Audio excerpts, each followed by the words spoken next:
Hi, I'm Marti Noxon, and I'm Megan Weaver. And this is My Addiction, where we talk about all things addiction, also bad habits, obsessions, right. Sort of when is it a problem?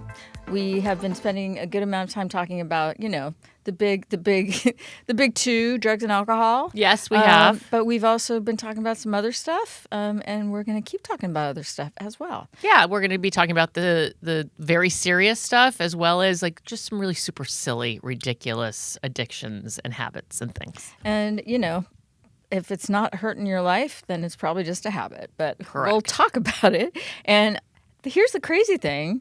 Today we're having someone who actually knows what they're talking about. Yeah, because they're a doctor. Like a real doctor. We have had, this is episode 5.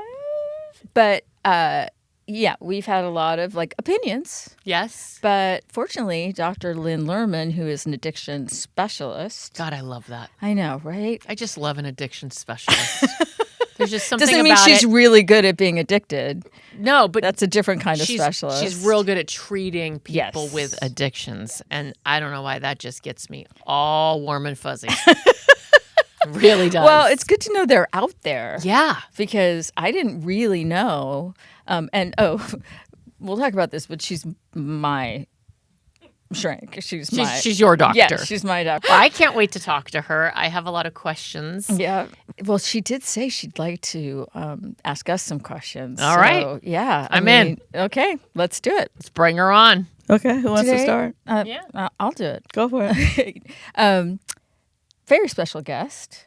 This is Dr. Lynn Lerman. We've been talking a lot about how we were going to have an actual expert because we've been just throwing all kinds of bullshit out there. There you go. We really have. We really have. Well, I can call bullshit. Yeah. Okay, good. And just personally, I can't pretend like you're not my therapist and my psychopharmacologist. Sure. Because you're an actual doctor. I am an actual MD. I've actually been trained to do this. Yeah, which is fortunate for me. Yeah. And part of the reason that we were so interested to talk to you is because of the way you approached my treatment when I came, and I couldn't stop, but I also wasn't quite ready to stop, and I had in my mind had a bad. I mean, I was trying to go to meetings and do, and it wasn't working. It just wasn't working, and I just wasn't quite ready to do it the way I'd done it before. It didn't work. It just wasn't working. Yeah. I hadn't, and I think part of that was the first time I was 20, I was in my early 20s, I could hit a bottom, like lose my car, lose my job, sleep on my mom's futon, I could hit a real, and this time I was like, I see where that is, but I'm not quite there yet. Got it. And I wanted to stop it before all those things happened. Yeah, you couldn't afford to have those happen because you had the 2 kids also. I have the 2 beautiful children. So I've always been grateful that you kind of defined what we were trying to get to as just a quality of life, as opposed to it has to look like one thing. Because I'd only heard it as total abstinence off everything. Right. And ultimately, that's where I am. Absolutely. Well, that's where you want to be. Yeah. Yeah. Because of my brain. So we were hoping that you could talk a little bit about that. Do you have any questions in particular? Oh, I have a lot of questions. Okay. I'd like to get in, talk about your process, and then I'll, tally up my questions and get into it. Sounds good. But I want to talk about the way it looked different than other people, and how what the advice was to go at it at a different angle. Well, also I think you sorry, right? Yeah, that was it. Talked right over you. A lot of this is also about how we define addiction. So maybe you could talk on that a little bit. Sure. Yeah. I think that addiction therapy is really no different than regular psychotherapy. And that is, the goal is to find yourself and to determine what kind of self you want to be and how to get there. And it's my job to help you define it and to help you get there. So you came in with a problem, and the problem was drinking. Yeah. And it was affecting your life. And you didn't really know what to do about it because you didn't seem to be able to control it. Yeah. Now, you came in talking to me about the fact that you wanted to change it. Yeah.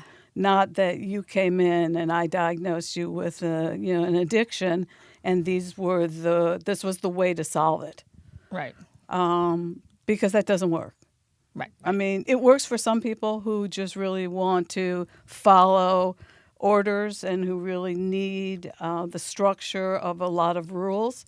And those are a lot of AA people, and it works really great for them because when you look at those people and say, well, let's look at who you are, they're lost. They're completely lost. They have no idea how to do it. It's much easier for them to follow somebody else's direction. Yeah. But when you came in, it was really all about who do you want to be, what's getting in your way. If the drinking is getting in your way, what is the definition of drinking? Was it really affecting your life in a way that you didn't like, not that I didn't like or somebody else didn't like? Yeah. And what could we do about it? I mean, Yeah. it was as simple as that. And when you were ready to do what you needed to do, you did it.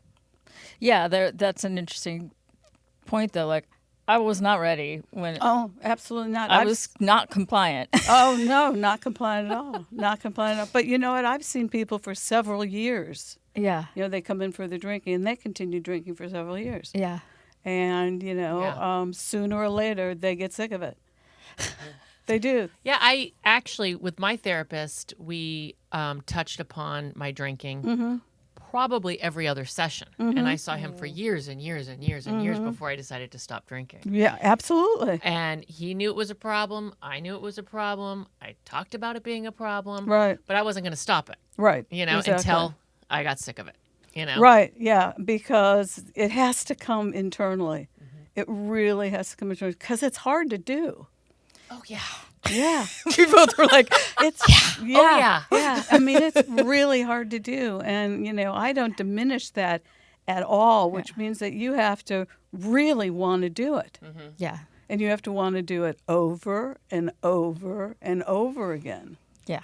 It's not just okay, I'm going to do it, and then I stop drinking for 30 days, and then I go back again because I really want to do it. Right. Yeah. I mean, it requires an enormous amount of determination. And with you, it got to the point where it was very difficult for you to be determined. Yeah. And remember, we made the pact?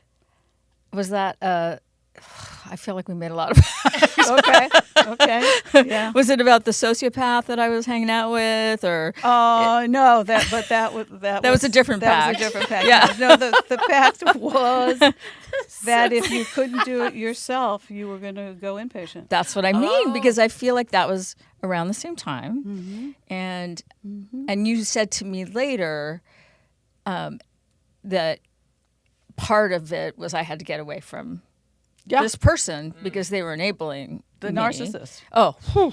Yes.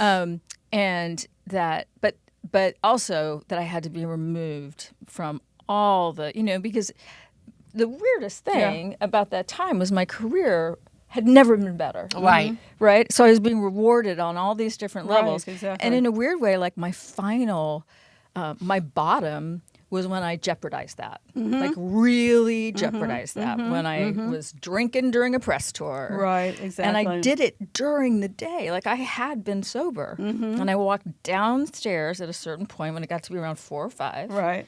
And I ordered a glass of champagne. Well, that's not during the day. Oh, okay. Well, we could go after mean, that sorry, one, but we that's- won't. That feels like about drinking time. No, exactly. I felt like I kept it, but the problem is the She wasn't interviews. completely out of control. Right. The interviews were going till like 8. Okay. So It was working hours. oh, but Yeah. man, after that, I mean, by the time the last interview happened, I remember, I'm blacking out. Oh, shit. and I knew I wasn't making sense. Yeah. And yeah. I just handed them a gun to shoot me with, you Yeah, know, and absolutely. and I think that was kind of what I had to do. And then, of course, I Maybe. got home and you know, I was a hot mess in front of the kids. And fortunately, my dear Lydia, who helped me raise those kids, protected them. Yeah, and then I called the sociopath. So the next morning, I was done. Yeah. You know, I it was like the trifecta. Right, It was like exactly. work, kids, sociopath. Yeah. Right, exactly, exactly. But Yeah, no, and that needs to happen. Yeah. It really does. I mean, a really big part of people getting into therapy and being able to do it is really all about the external and the environmental stressors yeah. that people have on them and how to manage those, because you don't live in isolation. Yeah. Right. And you were like, you have to, you know, I really want you to commit to go to inpatient. And Yeah, you signed a contract. I did, didn't I? You did. You Golly. signed a contract. And I was like, okay, but I have to go finish this episode. Well, so I put it in my whatever. calendar. Right. It was like, finish this episode, come home, tell the kids, go to rehab. Right. Did that happen? Yeah. Yeah. Yeah. Yeah. And then I had a Absolutely. couple of Yeah, I remember that slips. actually. Yeah. Yeah. Had a couple, you know, one day slips, and the Yeah. second one was the one I talked about, and then I was really Done. Done. Yeah. Done. I remember that. And Yeah. that's what you remember. You know, whenever you talk to me about thinking about drinking again, you remember how bad you felt and the repercussions of doing it. Yeah. And so the denial just, you know, doesn't activate itself as well as it does when you're drinking. And you can't drink again to help with the denial.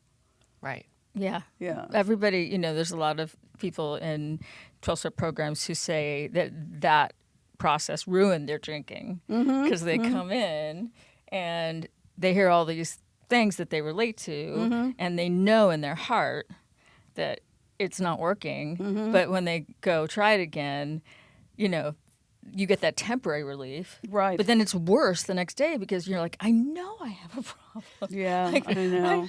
Right. Those people You can't in meetings hide. are so nice. Yeah. Yeah. Can't hide. Yeah. Yeah. No, at some point you can't hide from yourself Yeah. anymore. Yeah. And that's when therapy really starts working. And what I provided was just sort of a safe environment for you to get to that point. Yeah. And then, you know, for you to reach out for me to help you Yeah. once you got to that point. Yeah. But that was that's always my job in therapy, period, Yeah. is to get people comfortable so that they can look at themselves without a lot of fear and start working on themselves with some equanimity. Yeah. The funny thing is, like, that's when the hard work started. Yep. That's when I was like, oh, God, you know, because I always had this thing, like it was a weakness. Like I should have figured all that. I mean, it's not becoming to be in your 50s and have daddy issues. It's really not. It's almost like get on with it. Yeah. You know? right? And I was, Get on you with know, it. I'd been in and out of therapy. I'd Yeah. done all this stuff. And I was like, oh, God, do we have to talk about this stuff again? But turns out You do. we did. I do in therapy as well. I would talk Yeah. about the parents and how Yeah. I felt as a child. And you forget, though, too. You know, so you got to do that digging. Yeah. And it's also on multiple levels. Right. Where, you know, you're aware of it on this level. Yes. And you're not aware of it on that level. And then suddenly you become aware of it on that level. Yes. And you start dealing with it. And then suddenly it crops up on another level. Right. I mean, so it just sort of creeps in until you get really to the like, bottom of it. you know, it's funny. I have a bunch of these. When my mom has moved several times.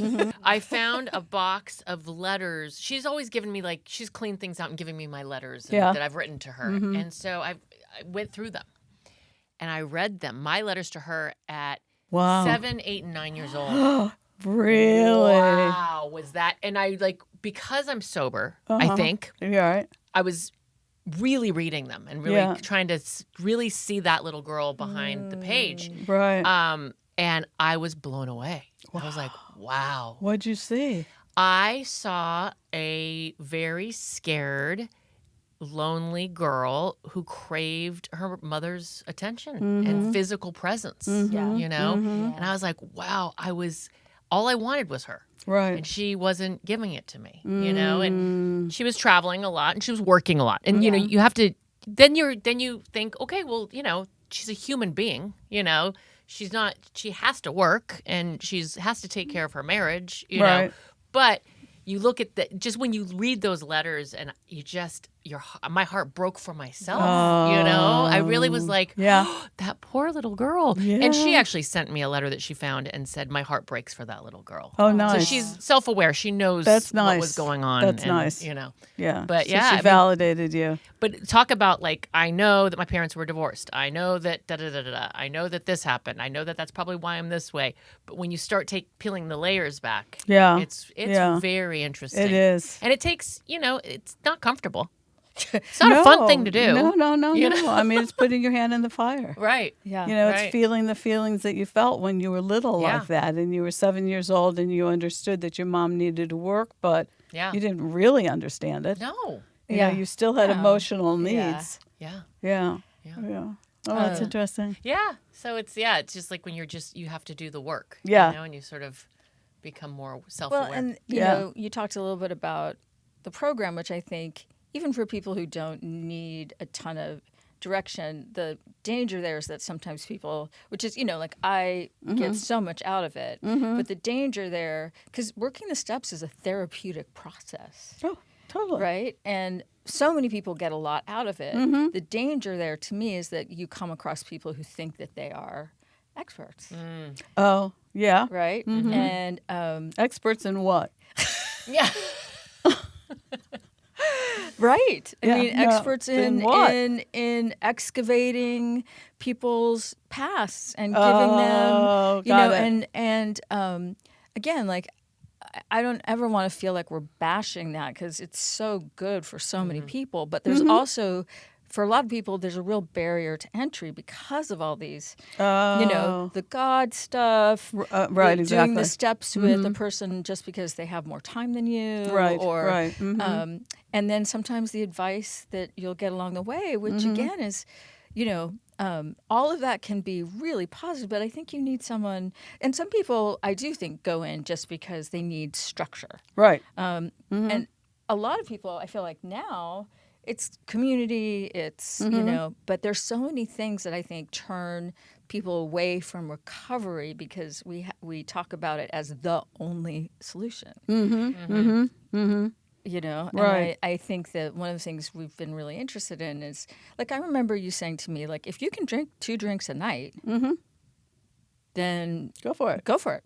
Like, we know it's not good for you. I mean, that's the crazy thing is now we know that kind of any amount of drinking is not good for you. Is not great. But it's not an addiction. That's right. And that's the difference between addiction and just normal usage. Right, exactly. Yeah, a lot of things aren't good for us. A lot of things aren't good for us. I mean, most of the things we do are not good for us.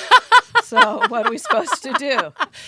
Right. Yeah, we're just supposed living to. in L.A. with the air and the fires and the smoke and the, Exactly. Yeah. You just need to be cognizant about what it is and try to limit and organize your life in a way that you can live as healthy as possible. Yeah. And as happy as possible. Yeah. Yeah. You know, it's not just about being healthy. Oh, I mean, the end of the day when it's chocolate time is one of the best parts of my day. There you go. Me too. Reward. Me too. I have a question too. So this is my first, you know, and hopefully only, but we don't say that, right? We take it one day at a time. But this is my first sobriety. You know, I've done stints, right? I've done 30 days, 40 days, 15 days. I was pregnant twice, you know, but I guess that doesn't count. Yeah, it does. Okay. Yeah, it totally does. Count. Okay. Totally does. So I just wonder, you know, what is on the average, does a person get sober for the first time and stay sober? I mean, is there like, do you know what I mean? Because sometimes I wonder, am I meant, you know, and I could talk to my sponsor about this, what does meant mean? Am I meant to see, like you said, some people can have 2 drinks a night, you know, and sometimes these thoughts creep into my head with maybe one day I can go to Mexico and have a margarita on the beach with my friends, you know, and manage it better than I was managing it before. Right.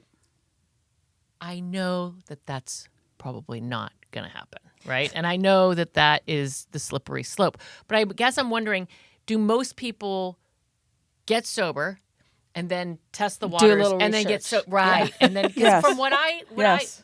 I feel like that happens a lot, Yes. right? Yes. Like, what's the sort of ratio of people who say I'm going to get sober and then just stay sober for the rest of their Oh, lives? I have no idea. Okay. I have no idea what the ratio is, but it's low. Okay, that's what I was wondering. It's really low. I Okay. mean, because, we are sort of sentient, beings. Yeah. Like you And- said, sort of. Yeah, right, exactly. And we push boundaries. I Right. mean, that's just part of how we all live our lives. Yeah. Yeah. And so, the issue is you're going to want to push boundaries and you're just going to have to decide whether or not it's worth it. Yeah.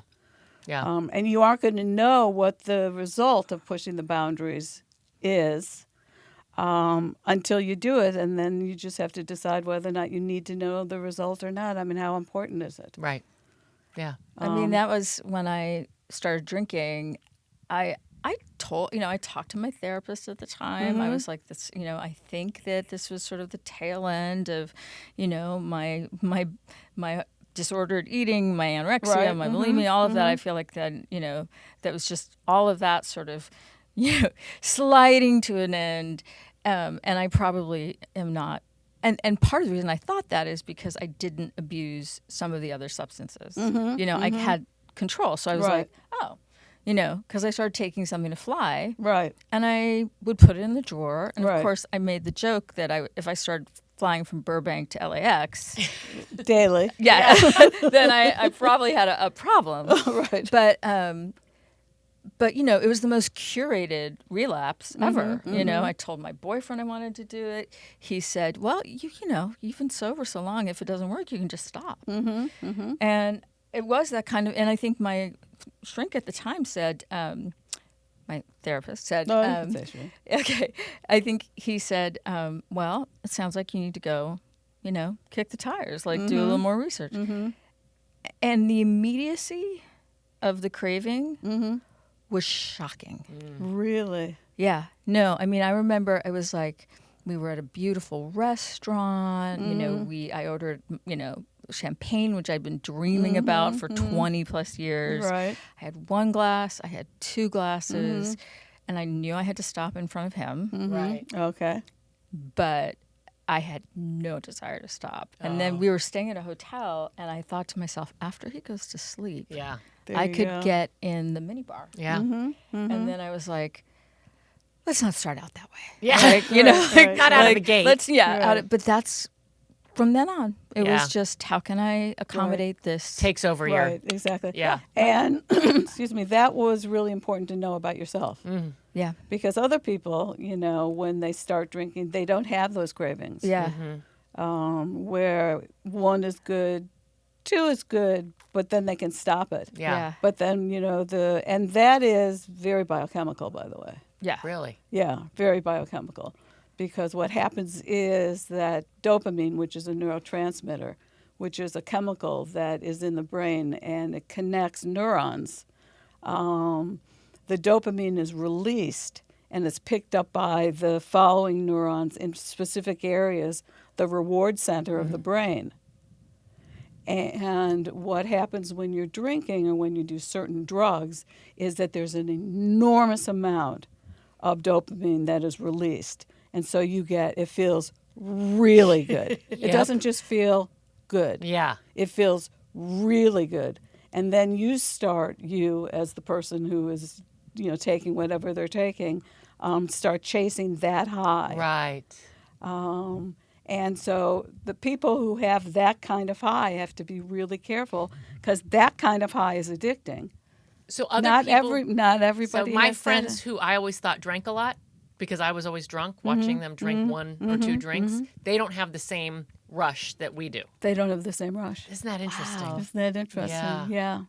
I did not really I didn't grok that realize until that. this Yeah, very they didn't moment. Yeah, have me the too. So And we're then- built. So we're wired different. You are wired differently. Isn't that Just interesting? genetically, you guys are different. Yeah. Wow. Yeah. Yeah. And the other thing is that, and we can get a little bit into some of the stuff that goes on in the liver, is that when everybody drinks, the liver metabolizes the alcohol, right, Right. and breaks it down. Right. Well, people who have a genetic predisposition for addiction, and let's say alcohol addiction, have an increased amount of a certain chemical that breaks down alcohol very quickly. That explains so much. Because I used to be like, I'm a pirate.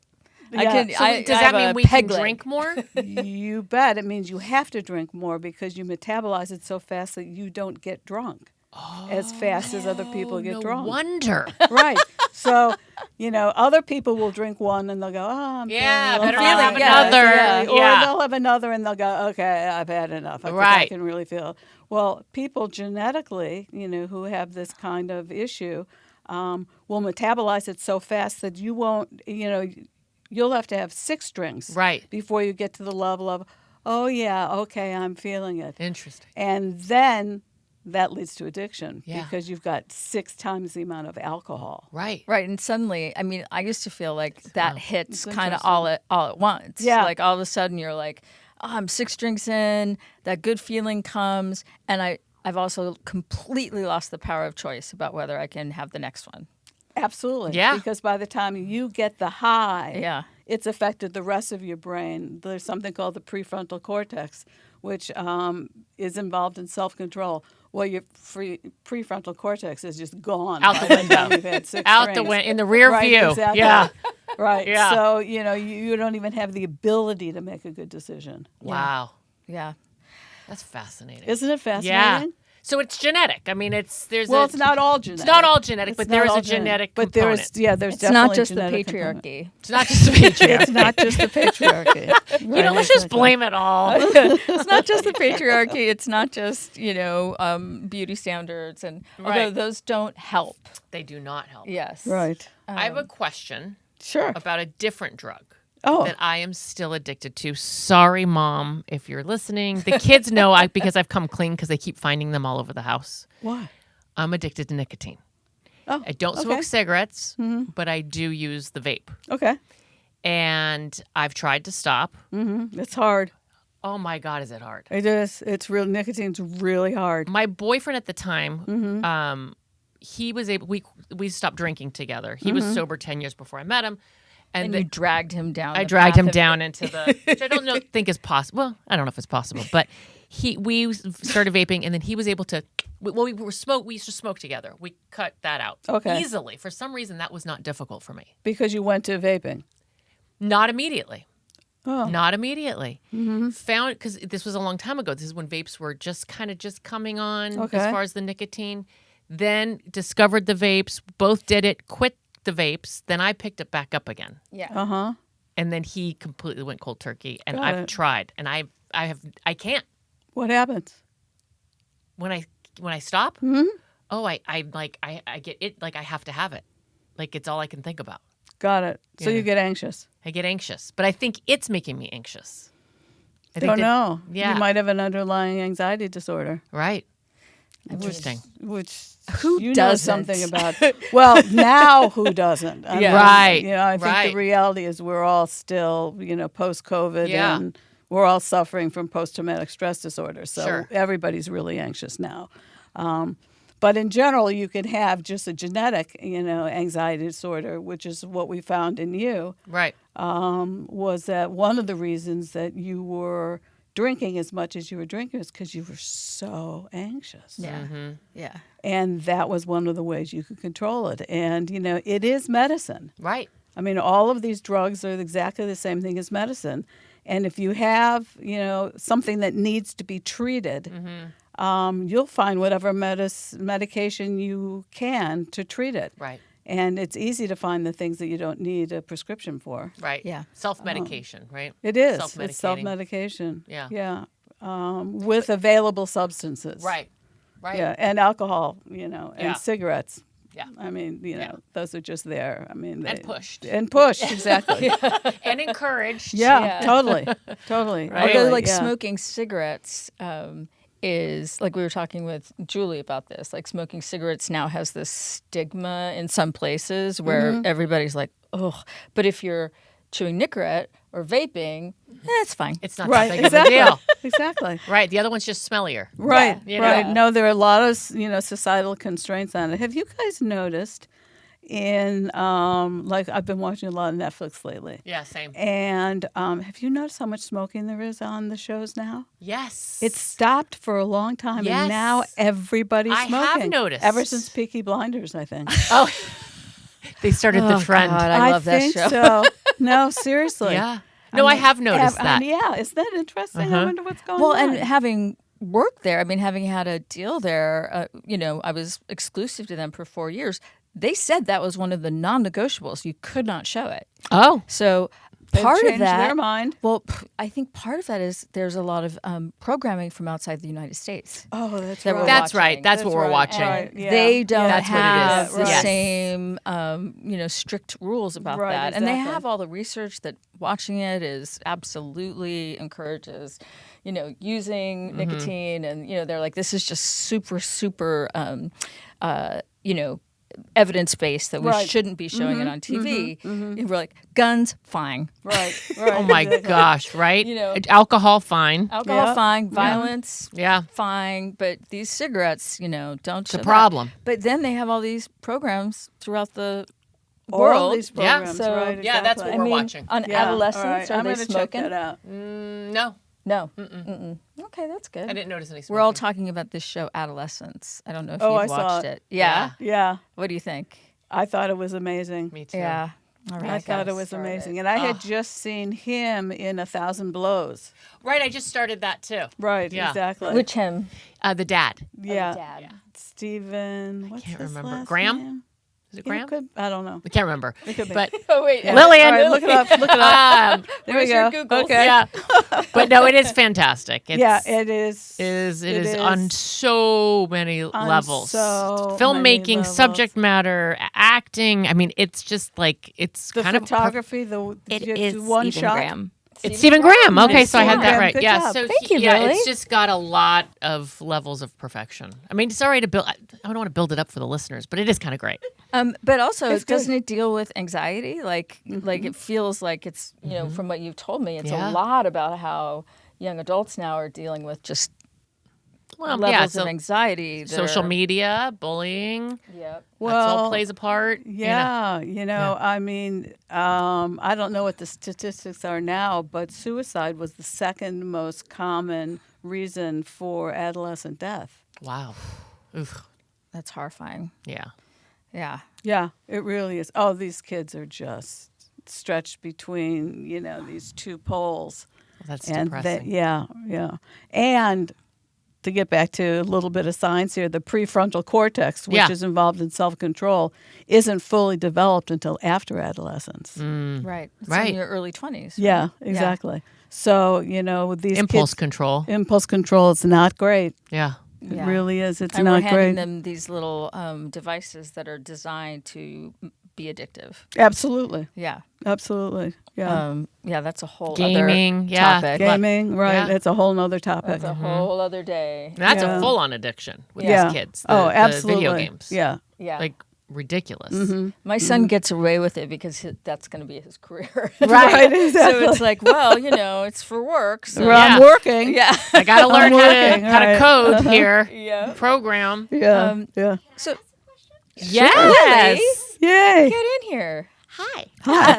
No, obviously I'm fascinated. But since we're talking to so many people about their various addictions, and it's not just alcohol and liquor, what else causes that surge of dopamine?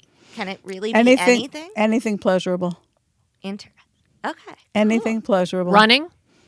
Absolutely. Well, those are the endorphins, so those are opiates. I mean, it's not pleasurable to me. No. I find it horrifying and painful. Right. But, right. you know, and I like to breathe. But yeah. Oh, okay. So I don't love running. But I think that's endorphins. Well, it's exercising, Okay. right? Because the body has natural opiates in it that it releases. And we have receptors on the outside of our cells that sort of glob on to these opiates and go to the part of our brain that is the reward center and makes us feel really good. So we can make these opiates, these endogenous opiates, by exercising. Okay, for what instance. else? Sex? Oh, sex. Yeah. Anything pleasurable. Yeah. Really, anything pleasurable at all. But exercise and sex would be considered healthy dopamine. Well, sex goes releasers. Depends on Sex how can often get- you do it. Right. If it interferes with your life, it goes back to the question of Right. what's pathological. Right. You know, I mean, some people, having sex once a week is really great and it's just fine. Some people have to have sex 12 times a day. I mean, they have to come 12 times a day. Right. Because that is their drug of choice. Yeah. Yeah, and Yeah. it's the dopamine that I is dated that released. guy. I'd like to date that guy. No, you don't. No, it no, gets you pretty don't. tiring. No, after I a know. while. I'm joking. Yeah. That does seem tiring. No, that does I seem mean tiring. exhausting just Yeah. to hear about it. Which Yes. he wanted to talk. He wanted to tell me. Oh God. No. No. I'm like, anyway. That's another. Well, we Keep can it to get into yourself. episode. Okay, that's another episode. Keep we that could shit definitely to talk yourself. About that. Yeah. Yeah. No. But so having, Did I like answer your question? Yeah. Okay. Cool. question. So Yeah. a lot of people, I think, don't necessarily. I mean, people go to rehab. Yep. And as we know, rehab can be a great thing, but there's Yep. a lot of shoddy, Rehab places. really bad. I mean, you were very insistent that I go to a specific place. Right. That I wasn't going to Promises in Malibu. Right. Right. Right. Our new sponsor. Right. No, I'm more than happy to say on the air that place is because there's a lot of articles and stuff about how the people who run Promises run fake helplines.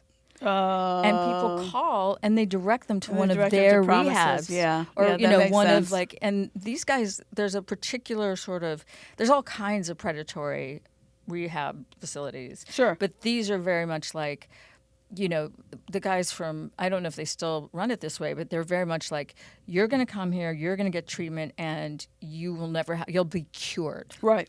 Right. And They it's promise a- that. That's one of the promises, Right. right? Exactly. Right. Yeah. But if you've ever, if anybody's interested, John Oliver does an amazing thing about rehab and the sort of really? industry, and he talks to the Promises people. Oh. And he at one point he's like, "Where are your patients?" Because they're in the facility, and he's like, "Where?" And the guy who runs the place is like, "John, has no idea Really? where they are, what they're Wow. doing, because you can also Yeah.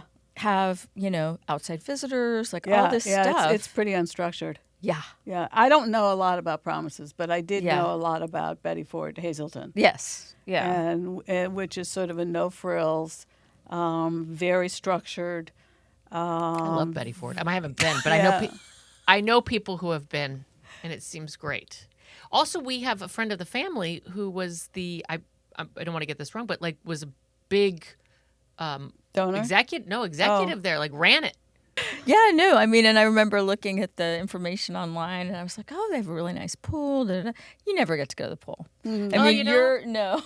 you're. I mean, obviously, there's some unstructured time, but very little. You're working. Yeah. In one, on yourself, on all of it, until you're exhausted. And then you go to bed and you start all over. And that's and- 30 days. Exactly. Yeah, they kicked me out. Insurance, Kicked you out me after what, around 28? Yeah, 28. they were Okay. like, Do 28 "You're days." cured." Right. You're exactly. done. Right. But that was like you said, it was. But I worry that people don't know to do the research necessarily, especially if they don't have a lot of money or they don't have good insurance. Well, that's the problem. The Yeah. problem really is that the really good ones are really expensive. yeah. And the not so good ones are also really expensive. Yeah. And it's best to talk to somebody who really has, talk to a therapist Yeah. or somebody who has some addiction experience with these places to find out where to go. Yeah. Then I feel like sometimes when you hear the science behind what's happening to you, Yeah. you don't feel like a crazy person. Oh, absolutely. That's ki- why I like science. Yeah. It kind That's of like- just, validated the fact that I am not, something's not wrong with me. I mean, there is something wrong with me, clearly, but But there's your behavior is based on something sci- real. right? Yeah. Which is reassuring. It absolutely is. You know? And I would Yeah. assume that even someone who isn't genetically predisposed, if they repeat the same patterns and they build up this tolerance, they're Right. then creating those pathways Absolutely. in the brain. And that's something that we should probably talk about. Yeah. So that the environment is really, really important. And the brain is made up of neurons, which are cells, and they don't touch each other. There's a space in between called the synapse. And so one neuron will release neurotransmitters, which are those chemicals, and the next neuron will pick it up, and then it'll send a stimulus through that neuron and all the way through until it gets to the part of the brain that it wants to get to. Okay? It's sort of like a freeway, and that is, you get on when you're driving to work every day, you get on, the same entrance and you get off at the same exit. And you can almost close your eyes and your car could do it itself. Well, what happens is these pathways get strengthened. And it gets easier and easier and easier to go along that pathway. Okay? So even if genetically you aren't predisposed to it, but even if you are genetically predisposed to it, every time you go down that, every time you choose to have the third drink, every time you choose to, be stoned again, every time you choose that behavior, it reinforces that pathway in the brain. So when you find yourself in that environment again, you just, without even thinking, it just becomes habit. I mean, that's what we call habit. Right. But it actually does, in neuroanatomy, get reinforced. So the environment is really, really important. Yeah. That is interesting. Well, and like you said, I think part of the reason we're interested in talking about this in such a broad way, too, is because it is stigmatized, and anytime you, I think, especially in our culture, you admit a weakness. You're an addict. Yeah. That you're an addict to something. There's all these consequences, right? Right. You have to, first of all, if you don't change your behavior, then people are like, well, why'd you tell us that you're, why'd you tell us that you've got a problem, right? Right. Because I You're was not going gonna back fix and it. forth all the time. I was like, got it. Yeah. But so there's the fact that you've acknowledged it. Then there's all the other potential consequences, like your work, your family, people. But then on top of it is just the idea that it is weakness, not, in many cases, environment. Right. It- Sickness in general is considered a weakness. Right. Yeah. It really is. Oh, yeah. Yeah, no, it really, but yes, you're right. I mean, it's considered a weakness to have an addiction. Yeah, it's like, just why can't you stop? Right, And exactly. you're like, boy, Boy, yeah, why You're not can't as- I? You're Right, not as good exactly. as other people, or you're not as good as me, and you know, right, it's too bad about so and so. You know, right, right. No, she just can't hold it together. yeah, Oh my God. and Yeah. that's really important, to bring up because that's one of the things that DSM-5 did, which is the Statistical Manual for Psychiatry. And it classified addiction as a medical problem, Right. not just a behavioral problem, but a medical problem. Right. And, it would be nice if somehow we could get some literature out there or, some information out to people so that they don't think that it's their fault, Right. Which we're doing right now. which we are doing right now. That's We're getting it out we are there. Getting it out Yeah. there, everybody. We can Yeah. make some Getting No, brochures. that's great. That it isn't your fault. And No. that's partially it's how you're wired. Right. You know? But it's not black or white. It's Right. not. Part of it is your fault. And part of it's And part of it is not. Right. You might have a predisposition to it, yeah. which would make it much harder. There's a and perfect storm almost. Exactly. Yeah. Exactly. Yeah. Yeah. But I mean, with cancer's the same thing. People look at people with cancer and go, "What did you do to get cancer?" It's the question you ask out of fear. It's like, well, did they? When people have lung cancer, I'm always Right. like, well, did they smoke? Like, Right. what can Right, I do to exactly. avoid it? Right. Yeah. Right. What did they do wrong? Right. Yeah. Right. Well, and that's our defensive mechanism. Because it won't Right. happen to us. Yeah. If we don't there's do what- something we can Right. do about it, then it won't happen to us. Right. Yeah. Yeah. Oh my gosh. And I find that people do that when I talk about my alcoholism. Oh, really? Yeah, I find that people then will say to me, it happened early on. People would say, "Oh, yeah, really? I didn't think you were that bad." And I'll say, "No, it was for me." They're like, "Oh, yeah, well, I mean, did you drink every night?" And I'll say, "Yes." And they'll say, "Oh, I don't. I don't drink every night. I don't drink when I'm They alone." immediately bring back to themselves. Always back right. to themselves, always to make sure that you know that they don't do what you did, right? Well, I don't know if it's that you know it. That they know it. That they know it. Right. That really, like holding it's a mirror. exactly. Yeah. It's called mirroring, actually. Okay, there you There go. Yeah. Yeah. They look at themselves and go, okay, well, that's not me. Right. Well, that's not me. Or they say like, I probably have a problem, but da da da da da, and you're like, oh, okay. Yeah, it goes that way too. It goes that way I too. probably have a problem. Yeah, I should but probably the stop. implication is not as bad as you. Yes. Yeah. Always. Right. Yeah. Always. And- I should probably stop too, but I never drink every night. I never drink alone. I never, Right.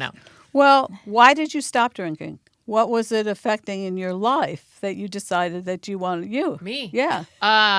It was affecting my quality of life. Okay. I had a lot of guilt and shame and feeling crappy from the hangovers. Okay. And then feeling crappy from the hangovers would make me unproductive.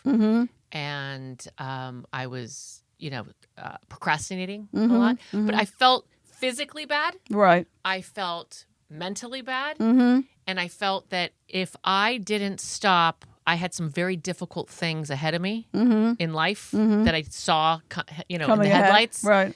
And I was like, if I don't do this sober, it's going to be really, really bad. And I'm going to be even worse off with my addiction than I am perfect. right now. Right. So I need to stop now so I can deal with these things that are coming Got up. it. Got And it. then when I got sober, I was like, oh, everything is better. I don't feel like shit anymore. Right, I'm getting exactly. stuff done. I can handle these difficult things that I thought were going to take me down. No more Bravo feuds yet. No, But we could start one here, which I Right. kind of like to do. Would you like to stir yeah, some shit I'd up? like to stir. Please don't. Yeah. Yeah. You know what? Sometimes in that world, messy is better. Yeah, I mean, no, we I could didn't be like- I didn't- sober messy. I didn't like it wasn't a Bravo feud either. It was a feud. I had a public fight with thing with someone, and it started because I was drunk. So that wasn't the thing. That had already gotten resolved. Ironed out. Yeah, ironed out. It was just life stuff that I thought if I don't handle this with a clear head, Got it. I'm going to be drinking 24/7. But I And would not say, deal with like, it. I as know. your sister, Yeah. hearing about that, I was like, oof. Yeah. Because you sounded like you weren't yourself at all. Yeah. And the way that you were going, you were going after this person. I mean, Oh, you're talking about the feud. Yeah. the feud. I mean, Yeah. just the way I was like, oof. Like, That was that's towards the the end, yeah. personality change where you're not aware, maybe. Right. Or it's that thing the next morning where you're like, oh my God, what did I say? Well, even the next morning, I kind of stood by what I had done. remember, yeah. I was very much, firm in my belief that had to be said, and I was right. I just like to bring that up. I know. Well, it was one of the craziest things that's ever happened to me. Yeah. To have done that, and then to have it be so public, and then to have to deal with the fallout Right. of it. Exactly. And then the shame and the oh my gosh, what have I done? And The consequences. that. Yeah, So, exactly. but that was all alcohol. Yeah. I can 100% tell you Yeah, that. yeah. It wouldn't have happened Yeah. if I hadn't been drinking. Well, that neuronal pathway was pretty well set. I mean, Yeah. it was a really lubed well up. paved. Yeah, it was, It was really lubed well up paved. and Yeah. ready for action. Totally. It was just going, there's the game Chutes and Ladders. Yeah. And oftentimes, you can make the analogy of you can climb up the ladder, but there is, the chute is right there, the slide is right there, and it's a lot easier to go down the slide. A lot easier. So when you're at the top of the ladder, you got to be really careful that you don't go down that slide because, as you say, it's already lubed up. It's Yep. just waiting for you. This is true. It's just So I waiting know for we're you. getting close to our time, but I want to ask you a question. Yeah. Lily just went, it's fine. You also sound like you're in a therapy session. I know it's getting close to our time, right? She's True. watching. Because that's exactly what the therapist says. I do Okay, have we're getting a little close to 15-minute time. clock Yeah, in my you head. You do, yeah. You do. You It's do. your narrow pathways are remembering There Yeah. you what go. it's like to There be you in go. All therapy. lubed up. Yeah. Yeah. I don't like to be caught unaware. I like to Unawares. know when we're getting unawares. I I like know. to know when we're getting close to our time so I I can. know. It's the structure. Yeah. You live within the structure. Oh, look, there it is. 50 50-minute minutes. structure. Thank you, there we Lily. go. What advice do you have? I mean, I'm very fortunate. You're very fortunate. I felt extremely fortunate to be able to call my GP and say, I'm out of control. Mm-hmm. And for him to refer me to, he basically said, like, if anyone can help you, Dr. L can, Dr. Lerman can. She's used to people like you. But Right. but obviously, for people who don't have, maybe don't have the financial resources. Yeah. Whoa. Yeah. I mean, what? Whoa. And when you realize, like, oh my God, I can't quit smoking. I'm gonna get, or I'm already starting to feel the physical, all the different things Right. we're talking about. Right. Is there good help that you? You need money to get good medical care I know. in this country. You really, really do. I mean, it's terrible. I mean, go to your GP, talk to Yeah. your GP. There are, at UCLA, a lot of the universities, for instance, will have free clinics. Will have clinics that, sort of mental health clinics. And if they can't see you, they have a list of referrals, for that. Also, they might have groups where you can go to groups, which is like AA, but it's not structured the way AA is. Right. But, basically they're support groups. If you need medication, if you go to these mental health facilities, I don't know. There are county mental health facilities, but man, I just have no idea what shape they're in these days. Yeah. Yeah. Especially now, I don't know if they're going Yeah. to even exist. Yeah. But going to a university clinic sounds Yeah. like a very smart Yeah. place to start, because those places are going to be research based. Right. And also, I do think 12-step programs, we've seen it constantly. People are not necessarily getting other kinds of help. It's just to, I think, go in with an awareness that not every meeting is for everybody. Right. Yeah. And really one of the things I love the most about what these guys were able to think about 70 years ago was that they didn't know everything. Right. And that more say will that, be. yeah. I mean, they went on some journeys in terms of therapy and. Oh, absolutely. Well, that's how they came up with the 12 steps. Yeah. Yeah. Yeah. Yeah. I mean, it's not magic. Yeah. So I think that it can be an incredible resource. It's just that I agree. It's just that you have to. I think if you have a resistance to it, you have to know that some people will sell it as like, this is the Bible. This is the only way to do the program. Right. And that Right. is not Not true. Right. True. No. Well, it depends on the group that you go to. That's true, and you got to Depends on find the meeting right. that You got to find the right one, and Yeah. the thing that put me off of it was all the God stuff, and it's as simple as just replacing whenever they say the word God in the book, or in any kind of any of the paperwork. It's just change it in your head to Yeah. whatever you want to change it to. Yeah. To universe, Right. to the sky, to Right. your dog, to Right. whatever it is. Right. And if you just always replace it, and they talk about it a lot in the Yeah. meetings. They're like, I know we're saying God a in lot, some but meetings, but we Yeah. talked about how Some I meetings are started very- off in yeah. a very rigid Yes. program Yes. that worked for some people. Yes. But they had rules that were not right. Right. program rules at all. Right. And Right. it took me, and literally they would say people don't stay sober in Hollywood meetings. Oh, weird. Like crazy Yeah. stuff where I was like afraid to leave Sure. because I was like, well, I won't. That's not Right.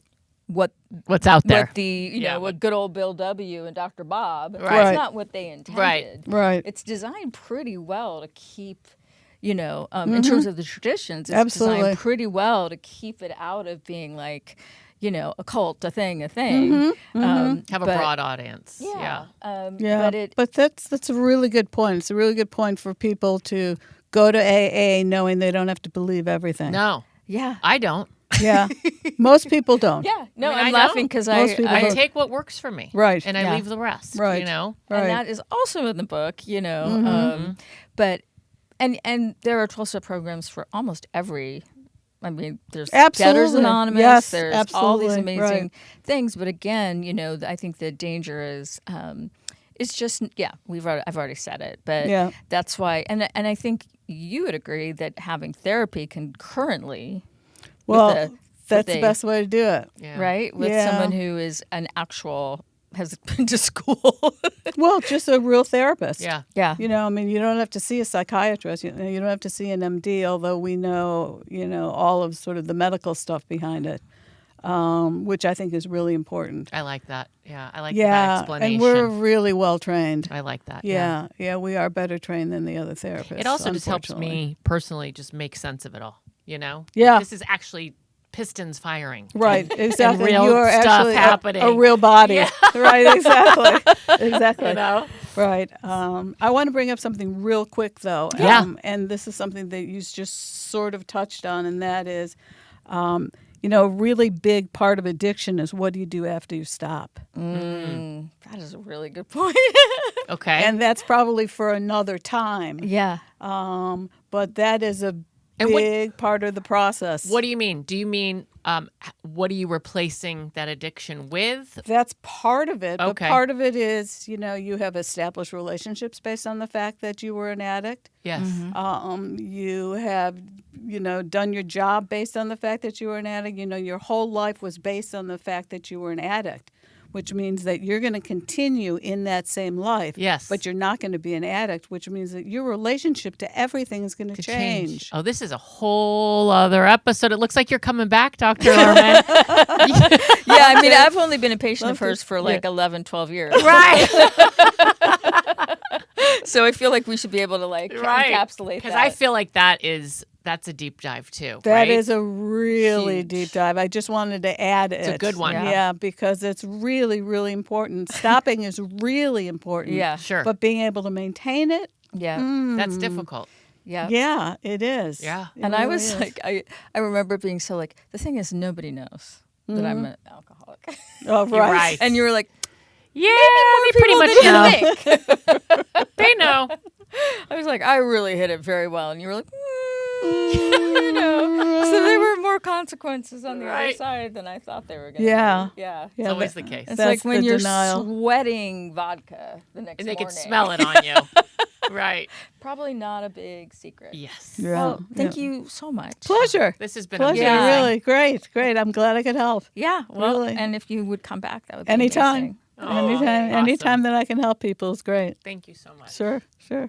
Well, she was amazing, Dr. Lerman. She was indeed. She's something. I feel sort of like proud, You should be. I'm jealous. like I take some personal pride in how amazing she is, but I have nothing to do with it. I know, and I am envious. I feel like I'm sure there's a total conflict of interest there, but she is. I am very jealous I that think she's your that we'd therapist. I think we'd be okay. Yeah, Yeah. I Okay. just love her. I Yeah. think that she was so, insightful, and then when she got into the science of everything, I'm not the brightest bulb on the tree. I mean, I'm not dumb, but I'm not the brightest bulb on the tree. I know you're looking at me like that because that is so not true. Well, That I is just- absolutely categorically not Okay. true. That is a belief. that's a belief. Oh, that's It's- in my central. That's a belief. That's in my middle that is cortex. Not, that's a story. What I'm That's trying a to narrative. say. Okay, what I'm trying to say is when she got into all the science talk. Yeah. When people do that, or when doctors do that, or when I've looked online, I tend to check out. Yeah. Right. Yeah. Tend to check out. Give it to me straight. Talk in terms I can understand. But the way she explains things is very easy to understand. I Yeah. pictured everything she was saying. It made so much sense to me. And like Lillian, I was like, more science. Like, Yeah. I love this. Well, especially because, for, our listeners, she joked about bringing a whiteboard next time when we were saying goodbye. And Yes. it's like, well, no, actually, most people are just going to be listening to this. Right. It's really good that your words are making these pictures that are pretty easy to understand. And Yeah. again, there's so much relief, I think, in understanding that there's a process that's going on for us all chemically that we've reinforced. And some of us are born with the predisposition. And then some of us just make these patterns, Right. through repetition, so that the craving phenomena of whatever it is that you're doing over and over and over again that you feel is hurting your life, that's just a reinforcement loop Right. that you can undo. Yeah. It just takes time and it takes, Perseverance. it takes awareness too. Like when I was, she brought up Betty Ford. I call it the University of Betty Ford. Yes. I was so drunk when I showed up there. I literally had a bottle from the minibar because I'd stayed in a hotel nearby, and I downed the rest of it, and I held it up, and I was like, Betty Ford, salute. And then I went inside, and I blew some horrific number, and they were like, you can stay. But when I was there, they talked about the benefits of meditation and craving.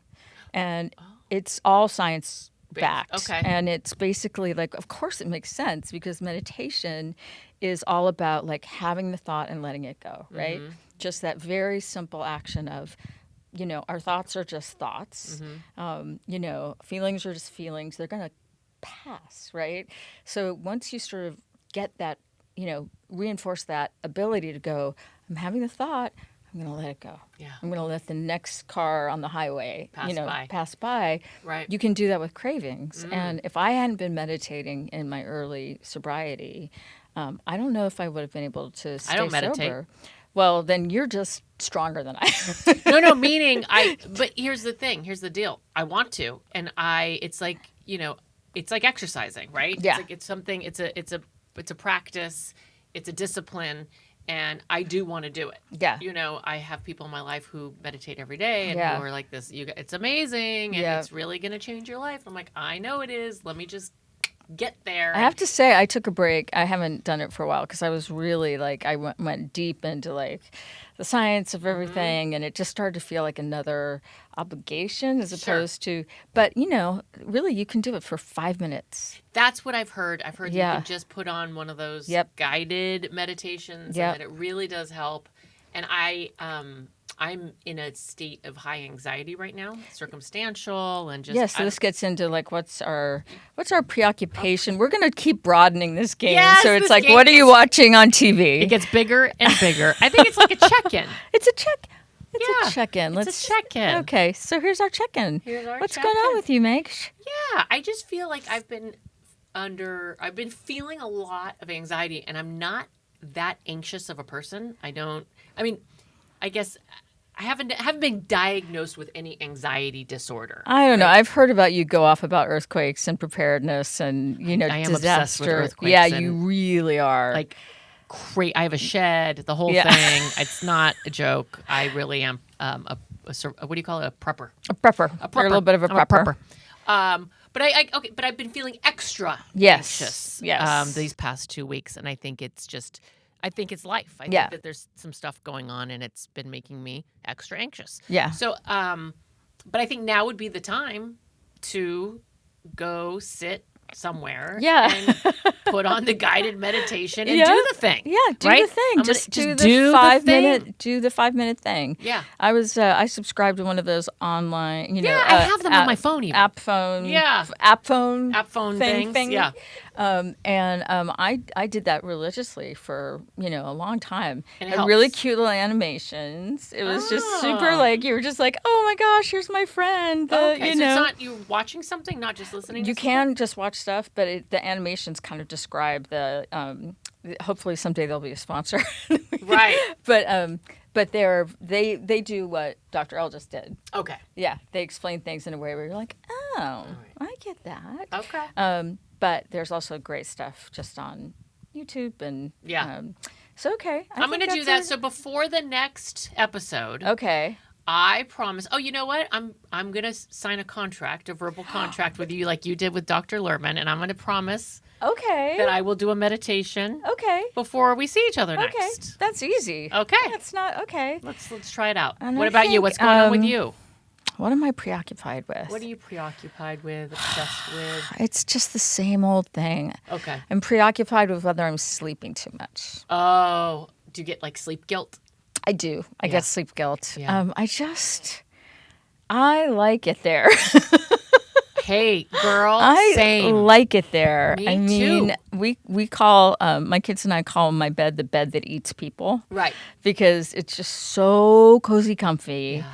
And also idyllic and a beautiful bedroom. And your view I can look outside so I can pretend like I'm outside. Yeah, it's very indoors, outdoors kind of feel. It's a beautiful bedroom, so I get it. It's very cozy, and And I think partly because I had some physical problems where I needed to lie down at times for over the past, 4 or 5 years. Yeah. And now I don't need to. Those issues are resolved. But it's real nice. But I got in a habit. So I think a lot of times I wake up going like, okay, well, let me count. Well, then I got up for a little while and I did this and I did that. And then I listened to my audiobook for, I don't know. It's like, so if I minus all that time from when I actually got in the bed to when I'm getting out of the bed, it's not that much time that I was asleep. Yeah. So I think maybe I just need to give myself a break on that one. I think you do, because I tend to do the same thing, and then I start worrying. Yeah. Is this depression? Is Yep. this, am I avoiding? Am I not getting out of bed because I don't want to go into my office because I don't? I believe part of it is, yes, maybe. Avoidance, yes. Avoidance. But who doesn't want to avoid the world right now? I totally, and also, by the way, if those answers are yes, I'm giving myself a little grace. Yeah. I am getting a lot of shit done. Yeah. I am checking off the boxes. I am going down my list, my to-do list, and getting stuff done. Really hard stuff, too, by the way, right now. So I'm like, okay, I'm doing all this stuff. I'm allowed to spend a couple more hours in my bed. Yep. I'm just going to let myself have it. Going back to Dr. Lerman, then we should probably wrap up. But she would say to me, sleep is a absolutely viable alternative to, cravings, all that stuff. If sleep gives you relief, Go for it. do it. And yes, you have to, check in with yourself and other people about when it's, Right. you're like, well, I'm only awake for 2 hours a day. Is that a probably problem? That's probably a problem. But she was very much like endorsed, napping or, just lying down in space. She often says to me, when I'm checking, like, I'm doing this too much? And she's like, why do you have to be doing something all the time? Right. Like, why does it always have to be productive? That makes sense. That's I'm good. like, huh. Yeah. Yeah. She's giving you permission. Yeah. Well, she's like, All right, so I'm going to meditate and take more naps. perfect. I see All you right. next. Same to all y'all. Yeah, all you all take lots of naps, do a little meditation, and give yourself some grace. There you go. See you next time. Oh, where can you find In my bed, In my bed. under the covers. That's where you can find Both me. of us, just separately. Separately. We're not some White Lotus storyline. Different houses, different beds. Different houses, different beds. My Addiction, at My Addiction Pod. Yep. Wherever you get your socials. You can find Yep. us there, DM us, ask us questions, tell us how much you sleep. Yep. Also, Dr. Lerman's going to come back. If you have Yeah, specific yeah. questions for someone who actually knows what they're talking about, she will come back. And I know she would love to answer specific questions. Yeah, So, hit us up. all right. Thanks. Thank you so much for listening to My Addiction. As a reminder, this podcast is meant for entertainment. We are not medical practitioners, and anything on the podcast does not constitute medical advice or treatment. Please consult your own medical professionals at all times. My Addiction is a Tiny Pyro production. It was created and hosted by Marti Noxon and Megan Weaver. It is produced by Marti Noxon, Megan Weaver, Maria Grasso, and Lillian Holman. It is edited by Lillian Holman. Our graphics were designed by Lane Bynum. Our social media is managed by Aziza Abou-Boutain and Ashley Lindsay. Special thanks to Allison Shano, Rebecca Steinberg, Amy Gregonis, and Melissa Tavarit.